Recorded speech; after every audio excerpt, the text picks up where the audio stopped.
Ouais, c'est bon. Ok.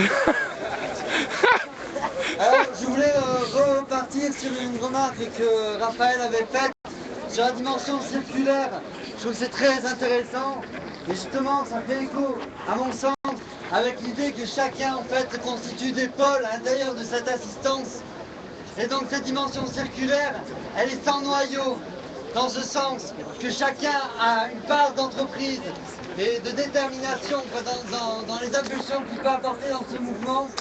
Je pense que depuis le début, j'assiste aux assemblées et générales et populaires, aux occupations, aux habitations.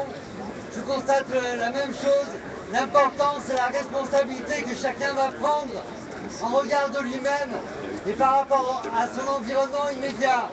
Moi, par exemple, ce que je trouve très intéressant aujourd'hui, c'est que j'ai parlé effectivement des camps à mon travail, sauf que là, tout d'un coup, c'est pas moi qui ai réintroduit la question quand ils ont parlé des indignés en Grèce, des indignés en Espagne, et le chiffre grandit.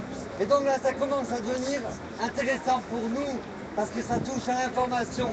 Donc c'est un mouvement, on participe de ce mouvement et c'est très bien.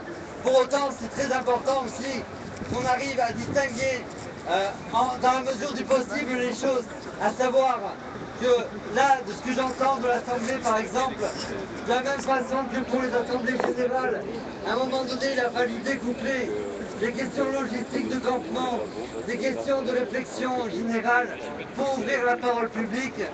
Là, de la même façon, j'ai l'impression que c'est important de découpler la part de témoignage, la part de récit, la part de réflexion, la part de question, la part de critique, de la dimension performative. Et donc pour ça, je crois qu'à mon avis, le site internet qui a été créé, indignez-vous.be, il peut être utile dans le sens où toutes les personnes qui font partie des mouvements sociaux, des syndicats ou des chômeurs ou autres, toute personne qui a une idée, une proposition de manifestation, les dépose sur le site.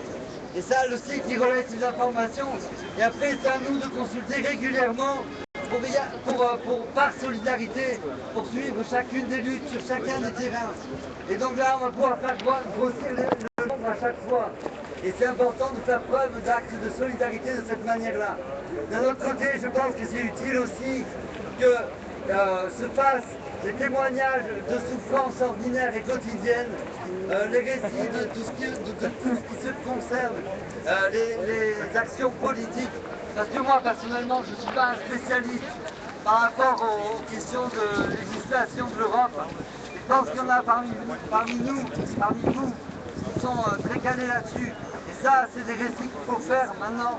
Et de la même manière, je pense qu'il y a une troisième forme de récit, c'est l'analyse de la situation, définir qui nous sommes et ce vers quoi nous tendons.